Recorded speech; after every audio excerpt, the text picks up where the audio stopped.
Assalamualaikum warahmatullahi wabarakatuh. Bismillahirrahmanirrahim. Alhamdulillahirabbil alamin wa bihi nasta'inu ala umurid dunya waddin. Wassalatu wassalamu ala asyrafil anbiya'i wal mursalin Muhammadin wa ala alihi wa sahbihi ajma'in. Amma ba'du. Rabbana zidna ilma warzuqna fahma Allahumma anfa'na bima 'allamtana وعلمنا ما ينفعنا ونعوذ بك من علم لا ينفع اللهم تقبل منا إنك أنت السميع العليم وتب علينا إنك أنت الغفور الرحيم. Bapak Ibu jemaah sekalian yang dirahmati Allah, alhamdulillah pada petang hari ini kita bisa berada di rumah Allah Ta'ala ini. Seperti biasa kita dengan niat-niat baik kita duduk untuk i'tikaf, bertolakul ilmi, dan juga menanti datangnya waktu sholat selanjutnya. Bapak Ibu sekalian yang dirahmati Allah, ini setelah lama tidak hujan, ini mulai hujan kembali ya. Atau nanti hujan mana? Ini tentu tidak dibenarkan, karena hujan itu termasuk bagian dari nikmat Allah Subhanahu wa Ta'ala. Dan sebaliknya, di antara tanda kiamat adalah semakin langkanya hujan. Jadi perilaku bumi ini sudah banyak berubah di akhir zaman. Makanya ketika kita masih diberikan hujan, kita perlu bersyukur. Nah, kalau hujan itu bukan menjadi bencana, itu tidak lepas dari bisa jadi ketidakterampilan kita mengelolanya, atau ada memang bagian dari hukuman Allah atas sebagian perbuatan kita, atau pengingat Allah atas sebagian perbuatan kita. Kalau kemarin pas awal Agustus itu ada sekali hujan dan banjirnya agak kenceng ya, di Kalimantan itu agak parah itu ada yang nulis bagus itu mengatakan banjir diusir, air diusir jadinya banjir. Ya kan, di mana-mana kan di blok, di aspal dan sebagainya, ininya itu air itu tidak menimbulkan kebecekan dan sebagainya, tapi ternyata ketika berbagai lapisan tanah yang harusnya menyerap air itu kok tertutup semen, beton dan sebagainya, akhirnya airnya mencari jalan yang lain. Airnya jalan-jalan. Nah, Bapak Ibu sekalian dirahmati Allah, dan berkaitan dengan hujan tentu kita saling mengingatkan bahwa doa-doa terkait hujan itu baik semuanya. Sebelum turun hujan kita mengucapkan Allahumma sqina, ya Allah beri kami air. Kalau mulai hujan begini ini kita mengucapkan Allahumma sayyiban nafi'an, ya Allah jadikan hujan yang bermanfaat. Kalau deras kita juga tidak minta berhenti, tapi kita mengatakan hawalaina wala alaina, ya Allah di sekeliling kami dan jangan tepat di atas kami, jangan menyusahkan kami. Begitu reda kita mengucapkan mutirna bifadlillahi wa rahmatihi, kita baru saja dilimpahi Allah keutamaan dan kasih sayangnya. Nah itu dia. Adapun di antara kebiasaan orang-orang soleh dahulu itu kalau hujan ada yang hujan-hujanan. Ini bapak-bapak aja hujan-hujanan lagi. Mesti pikirnya wah balik-balik ngeluh. Padahal di antara sunnahnya itu berhujan-hujan gitu kan. Itu dengan cara yang tepat.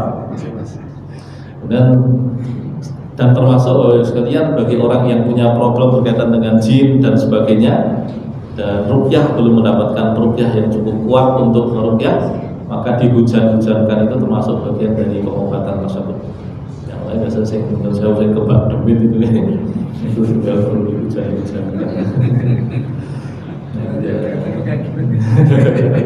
Kalau nggak pakai duit, berarti nanti tinggal buat saluran-saluran pembuangan air biar nggak banjir.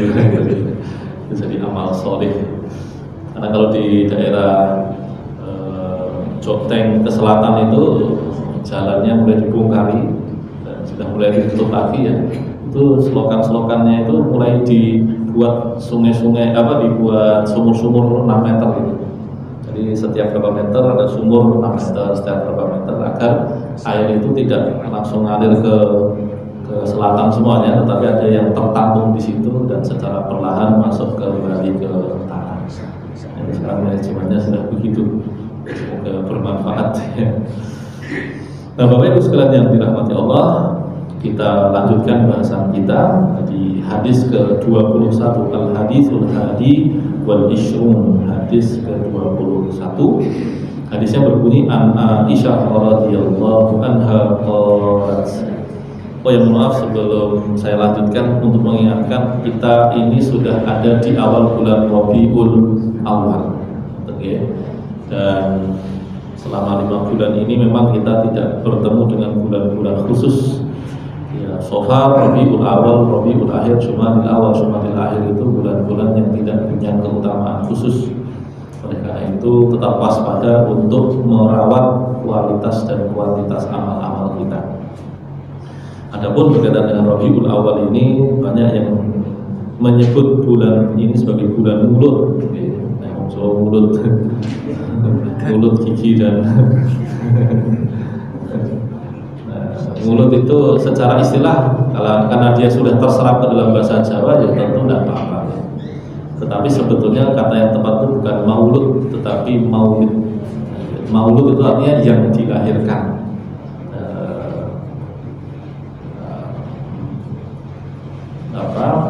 Kadang-kadang ada doa berbunyi gini, kalau ada bayi lahir, ya, barakallahu lakuma fil mauhub atau fil maulud, semoga Allah memberkahi bagi kalian pada apa yang dilahirkan, apa yang diberikan Allah Subhanahu wa taala.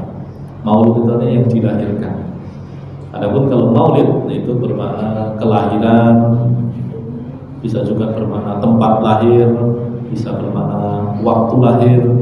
Termasuk belakangan maulid digunakan untuk menyebut berbagai syair, nadham, ya, yang disusun oleh ulama sebagai tanda cinta mereka pada Nabi, ya, yang biasanya indah dan sebagiannya berisi perjalanan hidup Nabi dari lahir sampai meninggal.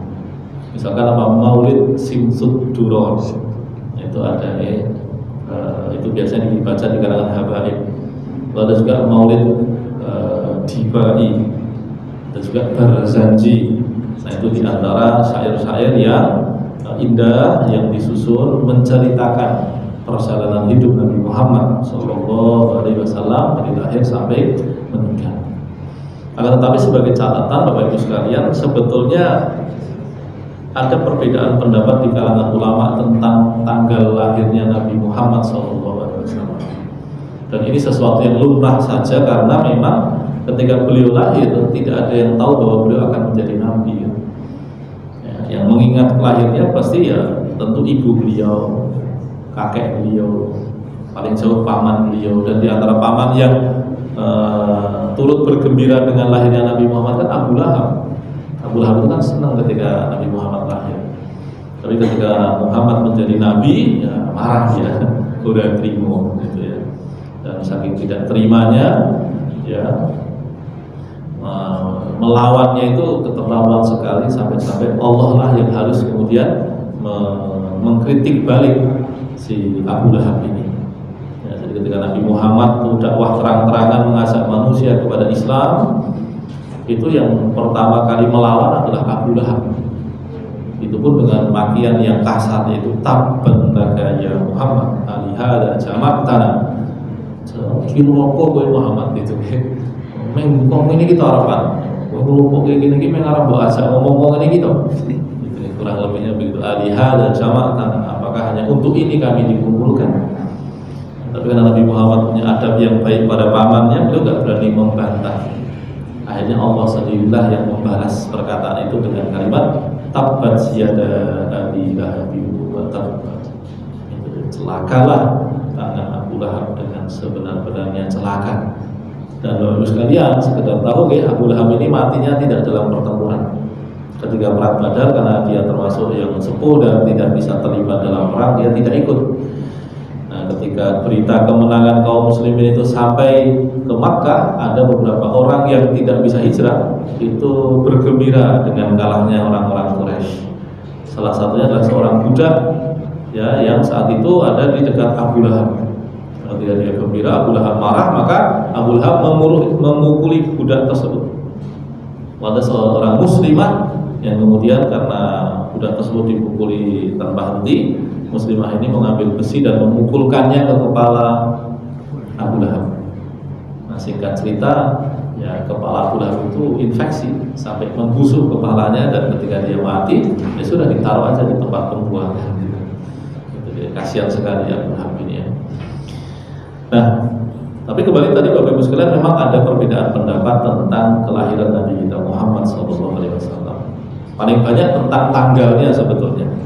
Dan jangankan 1400 tahun yang lalu lah wong nyuwun sewu bapak-bapak kelahiran sebelum 50 ya bawon kata sing tanggalnya dikarang. Jadi saya tuh tanya bapak saya, Pak jenengan kok tanggal lahir api ya? 1 Januari 51 ya apik banget tadi. Jawabannya nggih simpel karena tak karang ya. Oh bisa aku lahir di tanggal piro ora ngerti. Apa sih katanya udah tak karang wae 1 Januari 51. Nah itu padahal fenomena belum lama kan, baru 50, 60, 70 tahun yang lalu. Nah, makanya kemudian ulama berbeda pendapat tentang tanggal lahirnya Nabi. Ada yang mengatakan 13, 12, 11, 9, 7, 5 ya. Sofiur Rahman Mubarakuri menyebutnya 9, Imam Nawawi menyebutnya 7. Tapi ada beberapa pendapat yang tidak begitu populer, itu di luar bulan Rabiul Awal itu dia. Adapun kalau meninggalnya Nabi itu tidak ada perbedaan pendapat Bapak sekalian, itu beliau meninggal di Rabiul Awal. Tanggalnya pun ada sedikit perselisihan, apakah 12 ataukah 13 hari Senin ya. Dan itu betul-betul terkenang karena bagi para sahabat disebut sebagai hari yang paling kelam sepanjang hidup kami di Madinah adalah hari meninggalnya Nabi Muhammad Sallallahu Alaihi Wasallam. Nah, maka Bapak Ibu sekalian, ya kami menyemangati untuk mulai membaca kembali sirah nabawiyah, ya, dari yang tipis maupun yang tebal, ya, yang runut maupun yang tematis, ya sesuai selera masing-masing lah, sebagai tanda cinta kita pada Nabi, ya, dan termasuk sirah nabawiyah itu adalah bagian yang tidak terpisahkan dari Quran dan Sunnah. Ya, orang bisa belajar tentang Quran yang benar, belajar tentang hadis yang benar, tapi belum tentu punya emosinya yang tepat. Ya, kecintaannya pada kaum muslimin tidak muncul, ngalahnya kepada orang-orang belum muncul, atau kemudian sebaliknya ya marahnya kepada orang-orang dolim kok nggak muncul. Nah, itu ya. Nah, itu bisa jadi belajar Qurannya sudah benar, hadisnya benar gitu ya, tapi sirah nabawiyahnya belum dapat. Nah, sirah ini bagian tidak terpisahkan. Bahkan dulu para sahabat-sahabat junior dan tabi'in itu mengatakan ulim nabil maghazi kama ulim nabi suwarin minal Quran. Kami itu dulu diajari sirah nabawiyah seperti diajari Al-Falaq, An-Nas, Al-Ikhlas, betul-betul detil. Itu kata para sahabat Nabi ya, yang kecil-kecil maupun para tabi'in itu mengatakan begitu. Selain itu tentu saja Bapak Ibu sekalian, perbanyak sholawat atas Nabi kita, apalagi di hari Jumat, itu memang sunnah. Di pagi petang hari saja ada sunnahnya, ya, membaca sholawat 10 kali di pagi hari, 10 kali di sore hari, lalu di malam Jumat sampai habisnya hari Jumat sepanjang hari, itu sunnah. Maka perbanyak sholawat atas Nabi kita Muhammad Sallallahu Alaihi Wasallam. Ya, tapi bukan berarti kita cukup dengan sholawatan nyanyi-nyanyi gitu. Nah, itu hanya salah satu ekspresi budaya saja. Tapi yang paling penting kita secara personal senang bersolawat, yang pendek maupun yang panjang. Yang pendek itu misalkan Allahumma sholli ala Muhammad. Mau lebih panjang Allahumma sholli wa sallim ala Muhammad. Mau lebih panjang Allahumma sholli wa sallim wa barik ala Muhammad. Mau yang paling mantap dari Nabi, yang diajarkan Nabi ya, yaitu Ibrahimiyah. Sholawat Ibrahimiyah itu adalah sholawat yang kita baca di dalam sholat itu.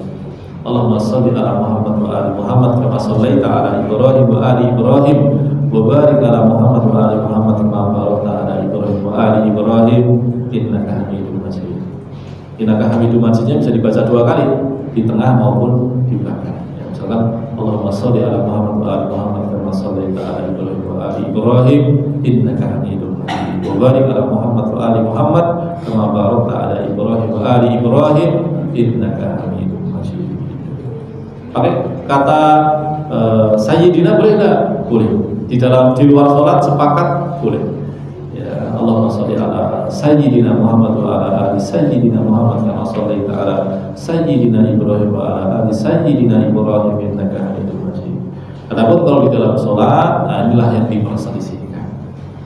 Ya, adapun ketika perselisihan begini, pilihannya ada yang satu al-khuruj minal khilaf mustahab. Cara paling aman adalah meninggalkan perselisihan, berarti tidak membaca Sayyidina. Tapi ada juga yang di mazhab Syafi'i menggunakan kaidah apa? Ya, mura'atul adab muqaddamun atau muqaddamatun ala fi'lil ma'murat. Ya, menjaga adab didahulukan dibandingkan menjalankan perintah. Jadi kalau ada saudara muslim kita yang membaca Sayyidina di dalam sholat, jangan kaget, itu kaidah yang dipakai tadi seperti itu.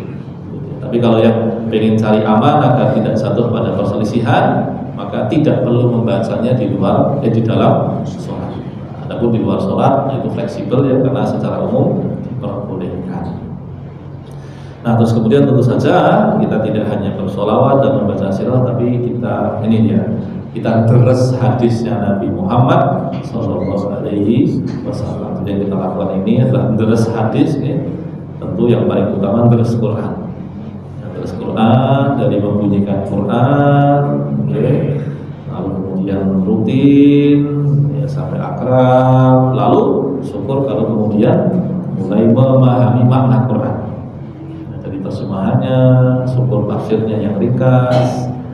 Sekarang sudah ada alhamdulillah cetakan Quran itu yang bagian terjemahan Qurannya itu sudah bukan terjemahan lagi, tapi sudah tafsir. Ya, dengan akan temukan beberapa cetakan itu diantaranya tafsir Muyassar, itu cetakannya cetakan Quran, kemudian tafsirnya itu disajikan di sampingnya seperti terjemah itu, tapi lebih panjang karena itu adalah tafsir dan bukan sekedar terjemah.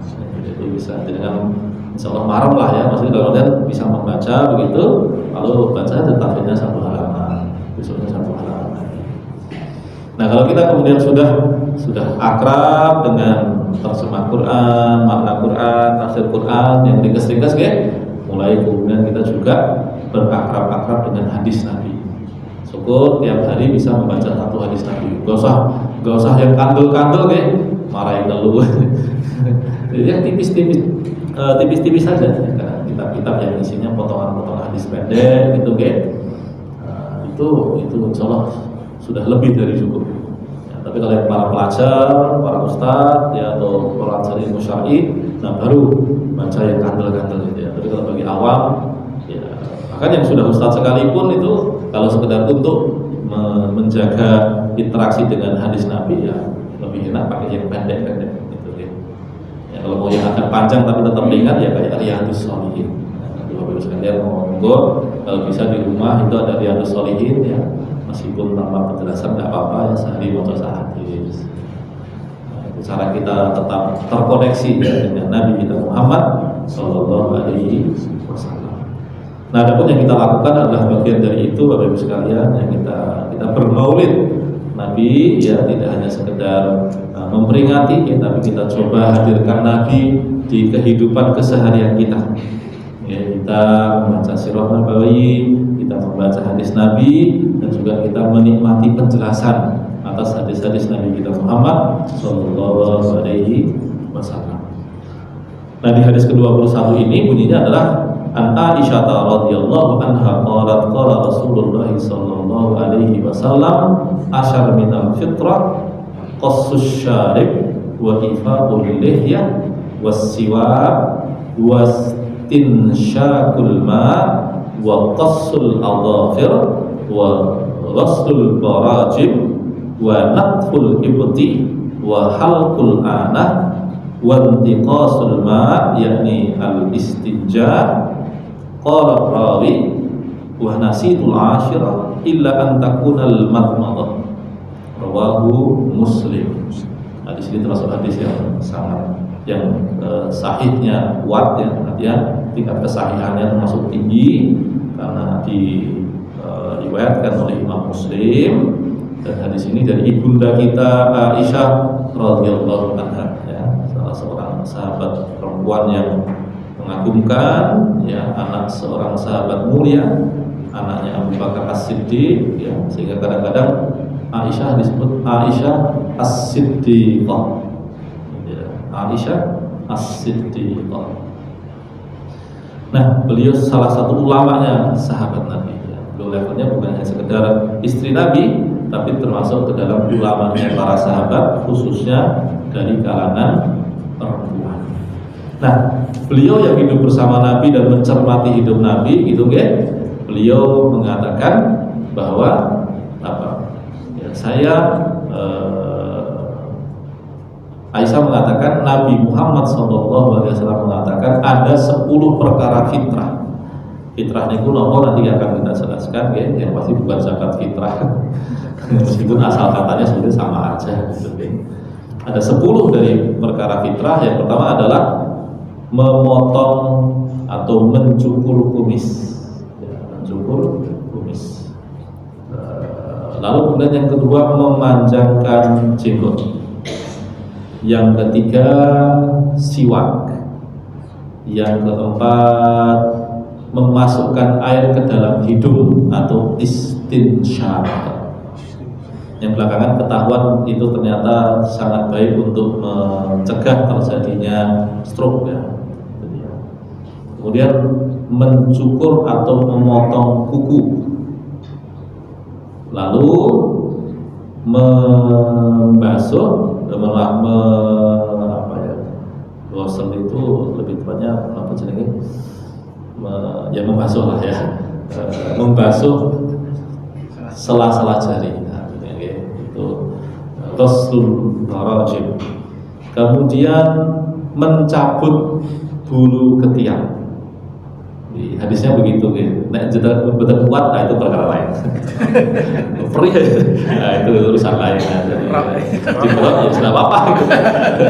Tapi memang yang termasuk sunnah adalah dicabut gitu. Sangoni plaster sih kuat. Ya, terus kemudian mencukur bulu kemaluan. Oke, itu mencukur, bukan dicabut oleh jadi bahaya. Itu kemudian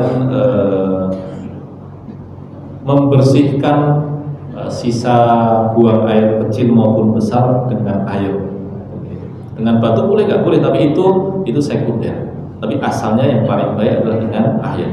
Belum menggunakan istilah intiqasul ma, yakni al-istinja. Lalu periwayatnya mengatakan yang ke-10 itu saya lupa, kalau nggak salah adalah berkumur. Nah, sebelum kita masuk ke ini adalah panduan praktis saja Bapak Ibu sekalian. Nanti tinggal dipraktikkan setelaten mungkin dan sebaik mungkin. Tetapi sebelum masuk ke sana, kita lihat penjelasan globalnya dulu bagus sekali. Pertama adalah al-fitrah iyal hilqah allati khalaqallahu ibadahu 'alaiha. Bapak-Ibu sekalian, fitrah itu secara bahasa bisa bermakna penciptaan. Nah, adapun fitrah itu bisa bermakna kondisi dasar bawaan manusia ketika Allah menciptakannya. Nah, wa ja'alahum mafturina 'alaiha. Ya, Allah menciptakan manusia dengan kondisi seperti itu. Meskipun tadi beberapa perkara itu bukan bawaan lahir, tetapi sesuatu yang dianjurkan. Contohnya apa? Kalau kuku pendek ya bawaan lahir kan nggak ada bayi lahir kukunya dowi itu kan, nggak ada itu. Atau bawaan lahirnya nopo, misalkan bawaan lahirnya berjenggot kan nggak ada, nggak ada, berkumis nggak ada.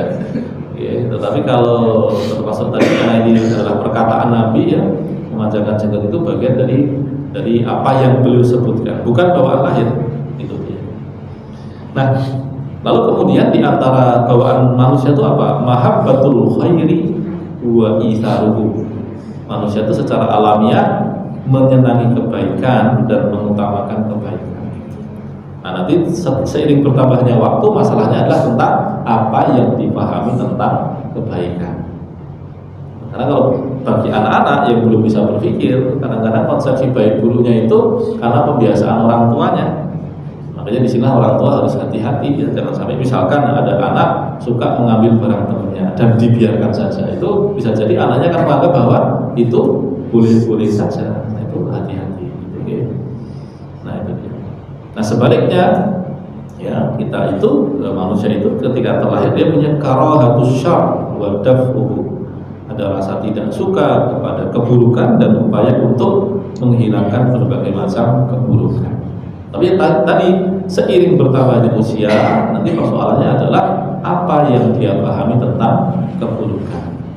Makanya kalau salah ilmu bahaya. Kalau salah ilmunya sampai pada batas apa? Sing apik dikira elek, sing elek dikira apik, gitu ya. Belum kondisi zaman, di akhir zaman dikatakan oleh Nabi, ya, bahwa di akhir zaman itu yang paling harus kita hati-hati itu adalah ketika yang baik malah disebut buruk dan yang buruk malah disebut baik. Nah, itu membahayakan. Nah, fatarahum hunafa'an musta'iddina liqabulil khairi wal ikhlas lillah wa taqarrub ilaihi wa ja'ala ta'ala syara'i al-fitrah nawaini. Nah, Allah menjadikan kita itu lurus, ya, menghambakan diri kepada Allah.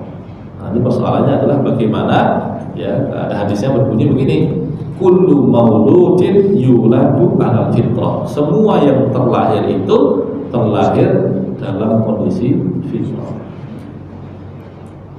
Nah, tapi kalau di hadis ini fitrahnya lebih kepada fitrah kejiwaan. Kalau yang di bahasan hadis barusan yang sedang kita bahas hari ini tadi, itu adalah tentang fisik. Makanya nanti ada penjelasan bahwa fitrah itu adalah fitrah yang berkaitan dengan jiwa kita, ruhani kita, dan juga fitrah berkaitan dengan fisik kita, jasmani kita. Nah, manusia diciptakan lurus, menghambakan diri pada Allah. Tapi tadi orang tuanya lah, lingkungannya lah yang membuat mereka itu kemudian nantinya menghambakan diri kepada Allah ataukah kepada selain Allah Subhanahu wa ta'ala.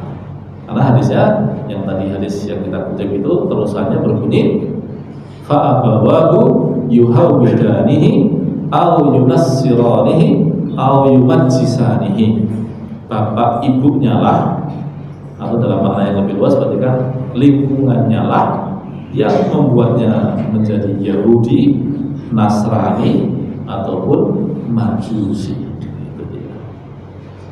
Nah, tapi tadi Allah sudah menciptakan manusia dalam kondisi fitrah menyembah Allah Ta'ala semata. Dan nantinya ketika beramal mengharapkan pahala Allah semata saja, senang untuk mendekat kepada Allah dan sebagainya, berbagai kebaikan-kebaikan bawaan kepada jiwa tersebut. Nah, adapun syariat membagi fitrah kepada dua jenis. Nah, yang pertama bagi sekalian yaitu adalah fitrah berkaitan dengan ruhani kita. Jadi di antara bagian fitrah adalah senangnya jiwa kepada kebersihan, dan tentu yang paling pokok adalah kebersihan ruhani kita, kebersihan jiwa kita, membersihkan hati kita, ruhani kita, nafsu kita, dan pangkalnya adalah iman kepada Allah Subhanahu wa ta'ala, takut kepada Allah dan berharap hanya kepada Allah Subhanahu wa ta'ala.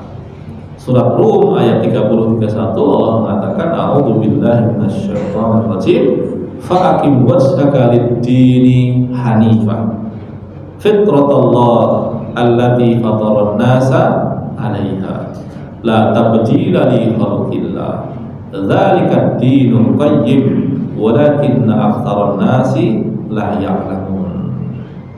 arahkanlah wajahmu menuju agama yang lurus.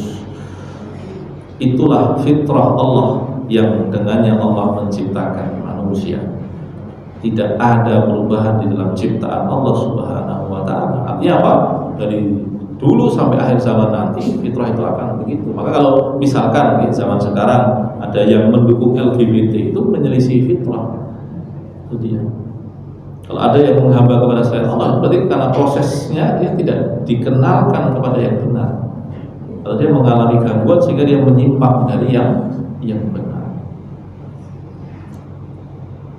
Nah, itu adalah dinul qayyim. Ya, menyembah Allah Ta'ala adalah agama yang lurus, tetapi kebanyakan manusia tidak mengetahuinya. Ini kata aksarun nas, Bapak Ibu sekalian, kalau kita cermati di Quran itu seringkali ketika Allah mengatakan aksarun nas, kebanyakan manusia itu yang jelek-jelek. Kebanyakan manusia tidak beriman, kebanyakan manusia tidak berpikir, kebanyakan manusia ya tidak berakal, tidak memahami. Nah, kalau kita lihat data terkini saja Bapak Ibu sekalian, penduduk bumi itu kan sudah lewat 8 miliar orang. Dan yang secara status muslim itu kan hanya sekitar 2,5 miliar orang. Seperempat lebih dikit, tapi nggak sampai sepertiga. Berarti mayoritas manusia ya, lebih dari 2/3 penduduk bumi itu adalah orang yang tidak beriman kepada Allah Subhanahu wa ta'ala. Itu dia. Nah, lalu kemudian berkaitan dengan fitrah tadi atau berkaitan dengan kebersihan jiwa tadi, Bapak Ibu sekalian, tentu ada tingkatannya. Ada tingkatannya. Yang paling pokok ya itu adalah bersihnya jiwa dari segala bentuk kesyirikan. Itu dia. Lalu kemudian yang hampir setara dengan itu keburukannya atau kotornya adalah kebersihan jiwa kita dari kekufuran, pengingkaran kepada Allah Subhanahu wa ta'ala. Lalu kemudian yang sedikit lebih rendah lagi yaitu bersihnya jiwa kita dari kemunafikan. Kemunafikan itu artinya beriman itu hanya pura-pura saja. Beriman itu hanya lahiriahnya saja, sementara batinnya belum menerima keimanan kepada Allah Subhanahu wa ta'ala. Kesyirikan, kekufuran dan kemunafikan itu kotoran yang paling kotor bagi jiwa kita. Maka kita harus membersihkannya betul-betul dan kita memohon kepada Allah agar dibebaskan dari kotoran-kotoran tersebut. Lalu yang lebih ringan lagi tapi juga harus menjadi perhatian, yaitu berupa dosa-dosa besar. Dosa besar itu menjadi kotoran jiwa kita. Terus kemudian tentu dosa kecil juga. Termasuk di dalamnya adalah bagian dari dosa besar dan kecil adalah akhlak zamimah. Ya, akhlak-akhlak yang buruk. Gitu. Lalu ada juga kebersihan yang tengah-tengah antara dohir dengan batin, antara yang jasmani dengan ruhani. Yaitu apa? Kita bersihkan fungsi-fungsi tubuh kita dari kotoran-kotoran. Misalkan apa? Menggunakan tangan kita untuk berbuat buruk. Itu kita harus tahan. Menggunakan mata kita untuk melihat yang tidak dibenarkan. Macam-macam jenisnya. Telinga kita juga sama. Kemaluan kita juga sama. Jadi bisa kita mengotori jiwa kita melalui perbuatan tubuh itu. Kalau kekufuran tadi kan itu kan dimulai dengan perbuatan batin. Tapi kalau ini kan perbuatan lahir tapi dampaknya ke batin kita. Kemaksiatan dengan mata, telinga, mulut, tangan, kemaluan, kaki, itu kotoran-kotoran. Termasuk di dalamnya adalah mengonsumsi yang diharamkan Allah. Baik berupa makanan, minuman, termasuk pakaian. Nah, itu kebersihan lahiriah, batiniah. Adapun yang lahiriah tadi sudah disebutkan Bapak sekalian, kami ulangi untuk diamalkan secara praktis. Yang pertama adalah, ini mohon izin mungkin molor 5 menitan. Ini pertama adalah qassus syarib, memotong kumis. Memotong kumis itu bisa sampai habis ataupun bisa juga yang paling penting adalah yang menutupi bibir. Jadi bisa dengan memotong habis kumis ya, ataupun yang menutupi bibir sehingga tidak mengganggu ketika orang makan. Yang kedua adalah ifaqul lihyah, memanjangkan jenggot. Ini ada fikihnya tersendiri ya, tentang seberapa panjang, apakah ada maksimalnya atau minimalnya ya. Termasuk kemudian kalau yang memang tidak tumbuh jenggotnya ya rasa reko-reko gitu, tetap bibirnya Firdaus barang gitu, nggak perlu gitu ya. Itu yang lumrah saja, yang normal saja. Tentu termasuk di dalamnya adalah bolehnya memotong jenggot sesuai keperluan dan ukuran tertentu. Itu ada fikihnya sendiri.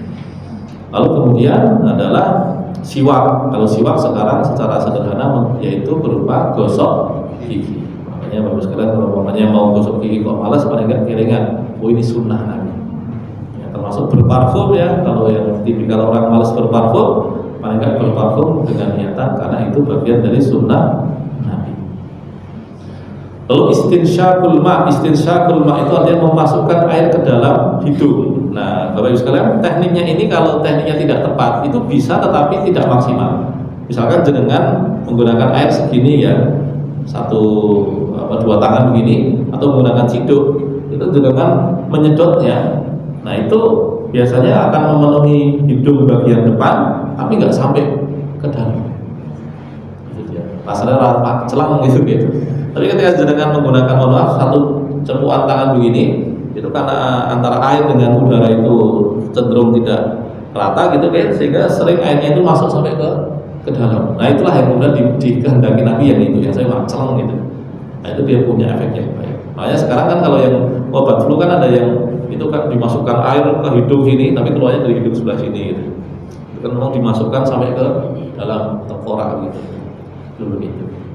Itu namanya istinsyaq. Lalu qasul adhafir, ya memotong kuku itu kalau Imam Syafi'i mengatakan paling lama adalah 40 hari, itu paling lama. Nah, tapi kalau bisa rutin, apalagi di hari Jumat atau malam Jumat sebelum Jumatan ya, nah, setiap 1 minggu 2 minggu sekali itu lebih baik. Lalu kemudian menyela-nyelai ruas jari. Nah, ini masuk di dalamnya adalah semua lipatan tubuh Bapak Ibu sekalian. Belakang telinga, leher, kemudian lengan, ya, jari, kemudian termasuk kemudian di selangkangan, kemudian di ketiak, lalu kemudian di belakang dengkul, ya, dan sebagainya, termasuk jari kaki, itu bagian dari sunnah. Lalu kemudian mencabut bulu ketiak, ya, itu mencabut. Ya, tapi kalau sakit, ya tadi ya, mengerok juga diperbolehkan. Sedangkan kalau kemaluan tentu dicukur, ya, itu, dan itu juga Imam Syafi'i mengatakan paling lama 40 hari. Hendaknya kurang dari itu, ya, dan masuk di dalamnya adalah yang ada di depan kubul maupun dubur ya. Di kemaluan itu karena sebagian orang itu tumbuhnya menjadi sangat sangat ribut sehingga perlu dicukur secara dengan cara yang tepat. Terus kemudian istinja ya, membiasakan diri untuk membersihkan sisa kencing maupun buang air besar. Ini perlu dibiasakan. Apalagi kalau yang sisa buang air itu ada bahasan tersendiri tentang azab kubur bagi orang yang tidak berhati-hati terhadap perkara kebersihan setelah buang air kecil maupun air besar gitu. Dan yang terakhir adalah berkubur gitu ya. Nah, Bapak sekalian, itu bagian di antara fitrah ya, yang oleh Nabi disuruh untuk menjaganya gitu ya, yaitu memastikan kebersihan dari berbagai